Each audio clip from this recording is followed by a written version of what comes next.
Hello, welcome to Let's Be Frank. I'm Emma Frank, and I'm here today with Mark Markarian and with Dina Nelkin. Welcome. Thanks for having us. So Mark, I understand you were the first person who found out about all this. So how did you find out that they were planning this? It really goes back to October and November. I was in a village hall meeting. Sitting there, I heard it brought up. I heard the mayor comment on it. I heard them say there was nothing they could do about it. I got that sick feeling in my stomach. And I said, okay, you know, so be it. There's nothing I can really do.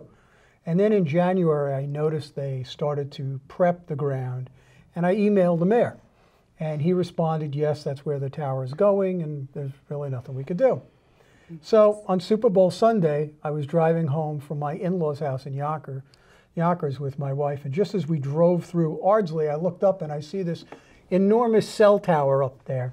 And my passions hit. I just screamed. I hit the dash. I said, they're not going to do it. I'm not going to let them do it. Drove to Elmsford, turned around, got back to Ardsley, pulled my camera out, took my pictures. And then the next day I went and printed out flyers. And, you know, as I was creating this flyer to bring it out and put it on people's mailbox, I'm thinking, what if I'm alone? What if I call for a protest and I'm the only one who shows up? I'm like, oh God, I don't want to do that. But I said, you know, like, it's now or never. Yeah. And within an hour, I get this phone call from these two people. No, they're not going to do it. That would be me. And it was Dina and her husband, Bruce. And they were both as adamant, if not more so. So at that moment, I said to myself, I'm not alone. So there'll be at least two nuts in the neighborhood doing this. Right. Yeah. So, I mean, I have to say that that's how I found out, because I got your flyer, and I got that same sick feeling, like my heart sank. What, you know, how can you stop a big, you know, conglomerate, the Department of Transportation? It felt like it was a done deal already. But then, so how did you guys, I mean, I know I emailed you, but then you guys really mobilized together. Well, what happened is my husband went to get the mail, and he came in and he says, Dina, come here, you got to do something about this. And I think one of my kids are bleeding or dying or something. and no, it's this flyer from Mark. And so I called him up right away, and he was like, oh good, somebody's interested. And then he gave me some information, so I called the village, and then I called DOT, and I just kept making phone calls trying to find out information. And DOT kept misleading me with little bits of information. And so the first one was that these are just going to be camera poles instead of this. So I called Mark up. I go, are you sure it's a 125-foot tower? I said, are you sure it's not one of these little 40-foot poles that are all around? And he, and Mark's like, I hope not, but I'd rather have egg on my face than than not do anything about it. And so I just kept making phone calls, and I kept working my way up, because everyone said basically you can't do anything. And I'm like, there's got to be somebody I could talk to. So I just, you know, and I work from home and I work full time. So I would make a phone call here or there, and then at night I would research, and I just wrote this update, you know, this information packet, and I sent it out to everyone I know in Pleasantville. And it's nice because I've got two kids, so I sent it to my son's preschool, I sent it to first grade, I sent it to kindergarten, I sent it to my daughter's preschool, I sent it to the Cub Scout list. So I sent it out to about 120 people, and then I got feedback from one of them saying, oh, I sent it over to Chris, and Chris knows somebody who sends it to 1,000 people. So we were starting to... It started spreading, like grassroots style. And then, but then you started getting in contact with a lot more organizations, right? Because you had to go through the DOT to... I don't remember, you listed it. I called the FCC, I called the EPA, I even called Westchester Board of Health. As I researched things online, I would find people's names or phone numbers or organizations, or, I mean, I had a play date, my daughter had a play date, and her mom is an economist. She teaches that, and she's like, oh, you should really look up the Clean Air Act, see if we could do something about that. You know, and somebody else wrote me an email saying, well, wasn't this land dedicated for a pedestrian bridge? And someone else would say, well, you should really call this grassroots organization. So I kept getting leads from other people. And instead of them calling, they told me about it, and I would call. So I don't have a problem picking up a phone and making phone calls and asking questions. But as I got more information, I just had to keep sending out new updates, because the information kept changing, and there were different people who you really needed to talk to try to stop this, and who to apply pressure to. So, and then who eventually did start getting the pressure? Obviously, the Department of Transportation. Well, what happened was we're growing the list, and the list is growing larger and larger every day. And at a certain point, Amy and Roland came in, and Amy put together. She put together the Yahoo group and the web page. So now we're getting even and the more smart code. You know, and the smart code. So now we're getting more and more information. Carlos at Sir Speedy was doing all of our printing, so he's getting the word out. We're all trying to come up with different ways. And then the petitions started going around, and right? Roland did the Facebook page too, and then Don and his wife. It was just amazing because Mark was like in charge, and he's like the best. He's kind of like my boss. You know, my boss just lets me do my thing and just leaves me alone, and I love that. And Mark did the same thing. He goes, "You want to go do it? Go do." And he just had everybody. He didn't delegate anything. He just let everybody do their stuff, and we all came back together as a group to, you know, continue it. It was. Yeah, awesome. thank you. My campaign manager.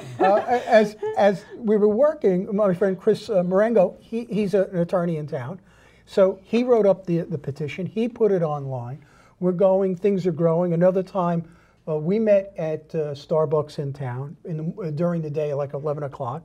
Well, that was the day before the Sunday meeting. Before that, we were kidding. He kept sending me emails going, which one of us is Superman, which one's Clark Kent? Because he'd be at some meetings, I'd be at other meetings, but we were never at the same meeting. So we didn't meet until 3 weeks at a into meeting. it. We'd met before. Right. You know, she'd yell at me as I was throwing leaves on their property. I said, I got your husband's okay. Don't worry. Who said okay? Just to know who he was. And then he reminded me, oh, yeah. But we started getting more and more things out. So we met that Saturday. We're all talking. Later on that evening, Chris and another attorney, Frank Ciano, we met and we were talking about what to do. What happens if our movement gets stopped by legal maneuvering? And Frank is more of a litigator, so he came up with some ideas that we needed to go after, some things we needed to look at. So we started doing some research on that, going down those paths. And then the petitions started going out, and you put them in different businesses, right? And people were standing outside shopping. What happened was Key Food. Dina was going around, and she's going out, and she's doing all of this work, and I'm sitting back saying, what's wrong? What's wrong? There's something wrong.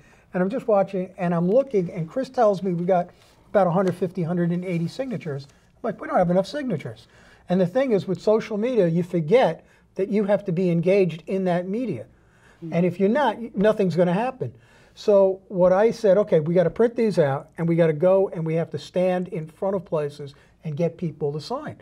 So we just started going out, and like Canvassing. Kristen and Dave one day, they were there on the Saturday, I think, just before we stopped the towers.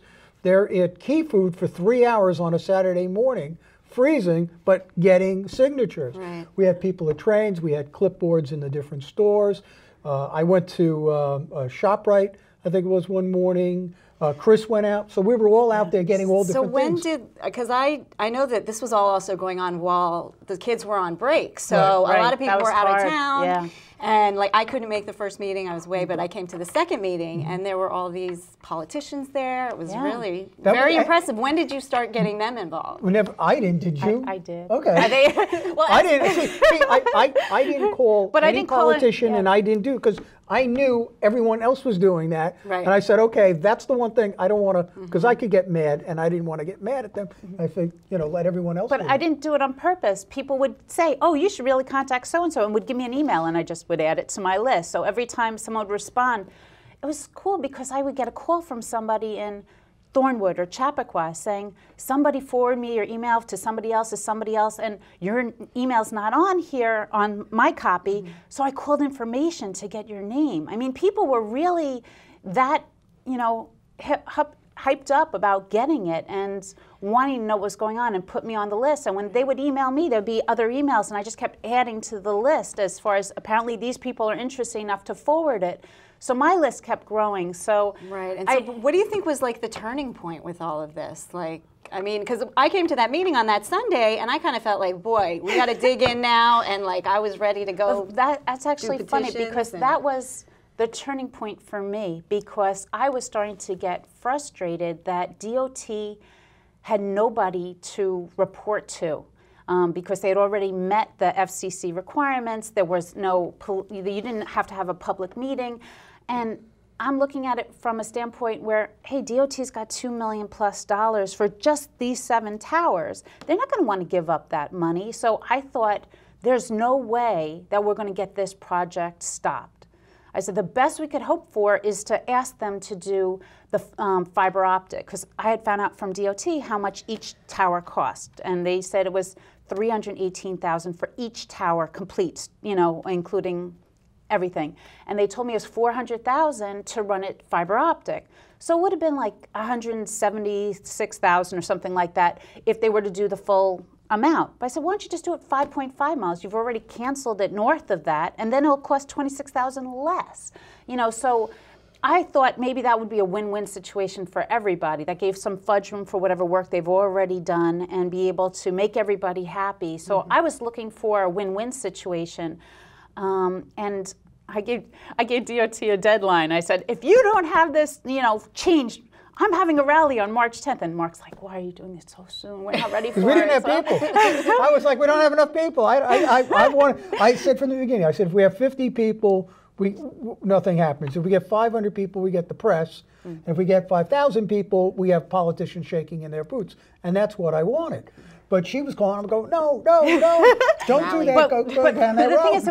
The thing is, because even though his group had the Yahoo list, and I mean, I don't mean we didn't really have any competition. We were a team, but I was sending it out to my email list. I'm like, well, look how many people are interested based on my email list, and Mark didn't know how many people it was going out to. So I knew that there must have been enough people who were angry about this, even if they didn't show up for the meeting, that they were calling the politicians, because the politicians kept showing up for all these meetings. So I was starting to really feel encouraged. At the same time, I'm like, I have to do something, and I have to do it now, otherwise it's going up, because we had a deadline. It was summer.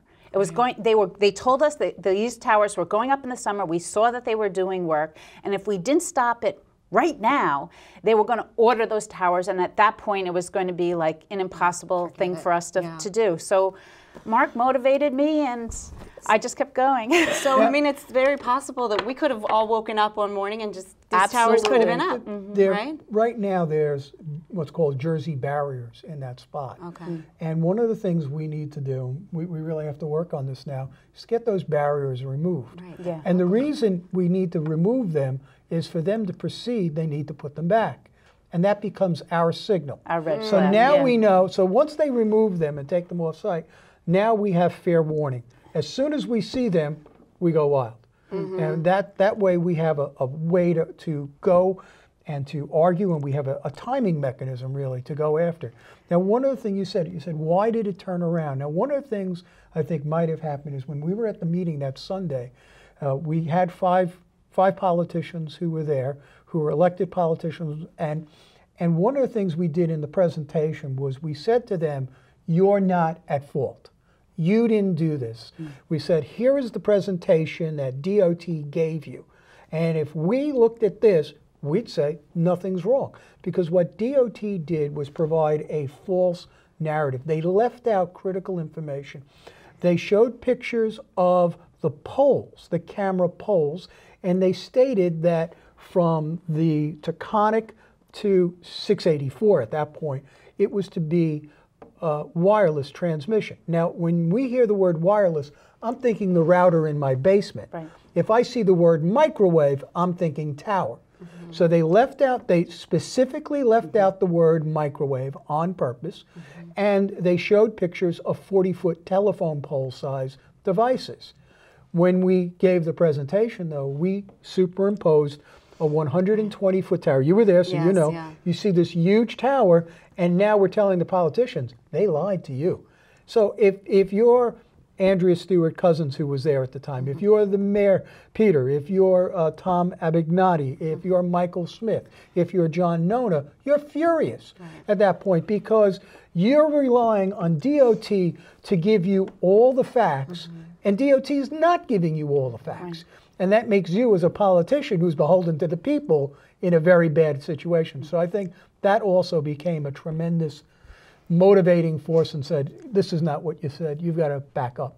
And also DOT had told me a different project number for the new project number other than the original one. And it didn't say anything about Pleasantville. It was like New Rochelle and stuff like that. And that on that project, it said that it was basically 80%. I found out that that was 80% federal funded. So I had called the FHWA, the Federal Highway Administration. They gave me the most information. And then when I found out that it wasn't that project ID, it was another project ID it was listed on the original 2007, and I looked that up. Then I found out that these 7 towers were 100% state funded, not federal. And once that happened, then it was like, okay, then we got to crack down and get Governor Cuomo involved. And I think that's when it really started picking up, when the pressure started. I mean, Andrew Stewart Cousins, Senator, had written that letter to the commissioner at DOT, and she also CC'd Governor Cuomo. And so Governor Cuomo was trying to find out what was going on with it also. So we had a lot of support. When I spoke to the grassroots organization, they said that usually no one succeeds because the local governments get a piece of the action, because DOT said basically, sorry, it's on state land, you don't have any say in the matter. We actually had the politicians on our side. So we were just all such a big group effort, and there were about 20 of us, you know, plus the politicians, that were all together, and it just become this really upward spiral. It was just wonderful. I mean, it's like a Cinderella story, you know? It was great. David Goliath. And now they're trying to introduce legislation, right, where they can't just come in and put something up like this. I mean, I hope I think they that's succeed. following zoning laws and things like that. I hope they succeed with it, but it's a difficult thing to get legislation through the state. It only affects, from what I understand, Westchester. So that means the 50 or 60 other counties don't care about it. Why, you know, maybe if it's a rider on another bill, I don't know as much of it on the state level as on the federal level, but maybe they can get it through that way. But I don't see why it would be only Westchester, and why it wouldn't be all counties, because it's one thing to be living in along Route 17, which is a super highway at this point, and they go to put a tower up in a very small population area. You can't run fiber optic at that point. It's just cost prohibitive. But in an area like this, I mean, we had areas to the south of us that had less population, and they were getting fiber optic, and we were getting the towers. It just didn't make sense in the mixture they were doing. So, I mean, so we do still have to be vigilant, though, right? Absolutely. Because there's a chance they might change it to the 40-foot poles, which I guess at this point might be, I mean, you know, palatable as opposed to the towers. That was on our petition. That was part of the thing. We said we'll go with that. I mean, even though this is part of a system whose basic architectural design from a computer systems point of view is outmoded. Our smartphones that we have, our GPS, our OnStar, they all get the information, be it from Google and the other companies, from calculating our speeds to the state using the acoustic devices that we currently see along the parkways. That feeds into Google Maps and the other services, and we see how fast traffic is. And when there's a problem, we on our own see the red line go up on our map and go, oh, okay, I can figure it out. I don't need somebody to tell me to go to a radio station I'm not going to turn to, or put up a sign that might not be in the right place. So technology has passed this entire system by, and it really would make sense in this current climate of budget cutting to readdress the entire lower Hudson traffic management system and say, from a point of collecting information, fine, you can collect and you can sell. Maybe even get a third party to go do it. But to disseminate that information to us through radio or through signage is terrible. It's a waste of time. I mean, what we really need is a Sawmill Parkway to end its sinking, which I didn't know. I thought it was flooding. I found out there's 10 feet thick of asphalt south of Bedford, and that really needs to be resolved. That's something none of us can do. That's something government is supposed to do. So, but I started comparing it to a dinosaur because, you know, what we grew up, the Brontosaurus is 75 feet long, and the T-Rex is 45 feet high. So if you figure you put the Brontosaurus on top of the T-Rex, that's how big this tower was supposed to be. And also that, of course, that dinosaurs are outdated and stuff like that. So we started having this whole metaphor going. And because I mean, it was to see that illustration that you did. Right. I mean, what the highest building in the town is what? 60 foot. I think it's the Chase building. And so, I mean, and so still it's twice the height, and it's anything and around. it's in the middle of the bowl, because Pleasantville, we live on almost the top of the bowl, and we look out over the whole valley, and you understand that Pleasantville was created before the Sawmill Parkway existed. And so the reason Grant Street is a crossing street for us to cross, and I walked into town today. Sure. This is one of the reasons my wife and I bought, because you could walk into town. I like to walk in. I drive everywhere. When I come into town, I like to come in, go to Gabe, get my hair cut on foot, walk into the town, go to the deli, whatever the case is. It's fun, okay? I don't want to see a 120-foot tower. let alone, as we kept doing research, we found out there were 7 of them. Both of us would have been able to see at least 3, if not 4 of She them. probably could have seen all of them from her spot. Okay, looking back and forth. I would have gotten 3 at least. yeah. My friend, Chris, he would have gotten 2, plus the affordable housing in his And backyard. just to drive. I mean, anyone who drives north, all of us in this little area from, you know, Thornwood, Hawthorne, Chappaqua, I mean, what an eyesore it would have been. And the taxes would have been messed up completely, because You would anybody have filed, affected. Dina would have oh, filed, yeah, we it would have would. filed. I felt like absolutely it would reduce all of our property taxes. Sure. I mean, our And then property anyone values. who's not and affected, then- theirs would have to go up in order to make up for it. So nobody would have been happy by this at all. So. and the whole health issues, everything. I mean, Sure. that we don't know about, you know, but it's just scary. It's scary to think that it feels like how close it was Sure. to almost happening, and then thank goodness, what a great, you know, what a great story, and it's really your efforts. And now that like you've got this group of passionate people together, like, is there something else that Yes, we there can are. Well, I apply think it to? Oh, wait, there's one thing just before we say that, but it was so surreal because I decided not to go to the Tuesday meeting. And I'm watching Mark on TV when I get a phone call from the mayor saying, break out the champagne, we won. That was just such a weird moment, but it was great. And I was like, I can't even call Mark to tell him about it. But he found out like 2 seconds later. They had to wait till he stopped his sentence and said, by the way, we just got an email. So, I mean, it was great to know that we weren't going to have the towers, and that's fantastic. It's just that it's that we've been disconnected from what's going on.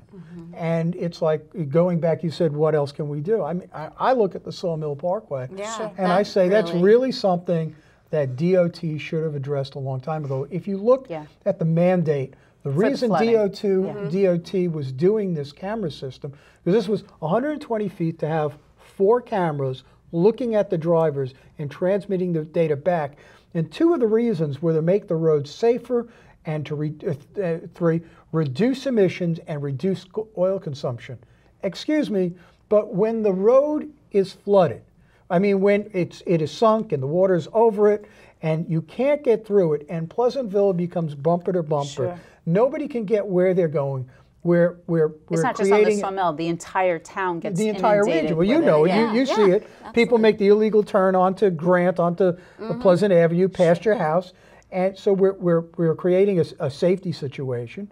We're an unsafe situation. We're wasting lots of gas, and when you waste lots of gas, you have an emissions problem. So if the DOT really wanted to resolve things, rather than spend all the money they're spending in Westchester for the towers, for watching, for everything, they could funnel all that money into this one little problem.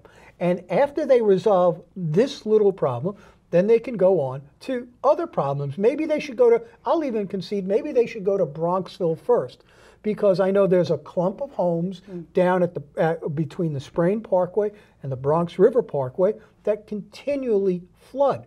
They continue. When we were looking for a place to live, we were looking at that, and then a flood came along, and I was like, Billy, I'm glad I don't live there. But these are real issues that only government can resolve. But they've taken their eye off the ball. They're not doing the things that only they can do. Those are the harder things. Those are the they also don't get any wow out of it. No politician says, wow, I mitigated flooding. I'm really going to get some kudos. It doesn't happen. But that's what you need to have done. That's where they should be spending their money. And we don't know where the money went to. So we're hoping, you know, that they're actually going to do something. But I think that's the next push for us to do is to I sent put some pressure on. I sent an email out to try it. to find out about this, and I didn't get a response back from anybody. All the politicians loved me for a day, and just like, who are you again after that? So, well, at least. But Mark did think I'd get a response because he said I was a little catty in my email. No, but also it was after the fact. The politicians only reacted to us because we had about 1,000 signatures. They saw us go from 32 people to 52 people, and they were hearing lots of people calling them. So what we really did was we leveraged the outrage that the entire neighborhood, the entire greater Pleasantville had for this, and we funneled it together. The day of the Mount Pleasant meeting, the day that it was called off, I was in Chappaqua, and I gave out 100 flyers. Yeah, and I Chappaqua was just really starting to come on board. I went, there's a whole bunch of townhouses where you used to live, and I hit every place there, and then I got a wink and a nod from a cop in the parking lot, and I put my remaining 15 or 20 on the Priuses, because I figured they really care. And I put them on all of those cars, and I figured, look, I'm trying to get as many people as possible to come to Mount Pleasant, even though it's the other town. And we really build up a calling to say, stop this. Right. And because we built up so many people, that's why they did it. And that's also why they didn't return your email, because it's over. It's like, okay, I don't have to care what this constituent is saying, because I could just bypass it. There's only one person at this point. Right. Well, unfortunately, we're almost out of time. But I didn't know if either of you wanted to add anything quickly. But do you want to read the names? Or? No, go ahead. Okay. I just want to say special thanks to these people all who the were people amazing. we have here, and we probably missed some people. Okay. We have please. Asterio Scopino. We have Don, and I have his name here wrong. It's not Wilhelm. It's Willem. I'm sorry, Don. And his wife, Amrita. We have Amy and Roland. We have Erdwin, who went door to door, got signatures, and really had a good big picture idea. We had Dave Post, and we had Christine also, who were out at Key Food. We had Chris Marengo and his wife Loretta, my friends for a long time. We had Matt and Alicki, who they had to juggle their baby, and still they got the clipboards and everything for us. We had James Cagiano, who was the village's former engineer, and he told us what was going on in the background. We also had Deborah Spannerman, who was our liaison to the public schools in town, and her son, Ethan, I believe, I don't have it written, this is the first version, he realized that we were going to have a problem with privacy, because he said, I could see the cameras, and my wife said, and that means they can see you. Yeah. We had James Ciano, he's the other attorney who was working with us. We have Sean Hall, who did the 3D representation. We had Frank and Marie Fabosi, who were out there on the first day we were out giving out flyers. And we had Robin, who in Chappaqua, my friend Robin Murphy, who was in Chappaqua getting that going, and my wife, Donna, who was my cheerleader, and Bruce, my cheerleader. Okay. So, I mean, and there were other people. There was the mayor, okay, there was Peter Scheer, there was Patty Dwyer. Absolutely, Patty Dwyer. Village administrator. There was Michael Smith, current legislature, John Nona, former legislature. There was Andrea Stewart Cousins. There was Tom Abignati, and there was Bob, I can't get his name right. Castillo. He also was there, and he's in Newcastle, so he was with us. Steve Katz was there too. And Steve Katz was there also. Wow. So, yeah, I mean, it was just incredible. It was just the whole thing. And the outcome, of course, fabulous. Yeah. So I just wanted to say kudos to both of you. Thank you so much for having us. And thank you guys for coming on. Okay, thanks for having us. Thank you. And that's it. Thanks. Okay, bye. Bye.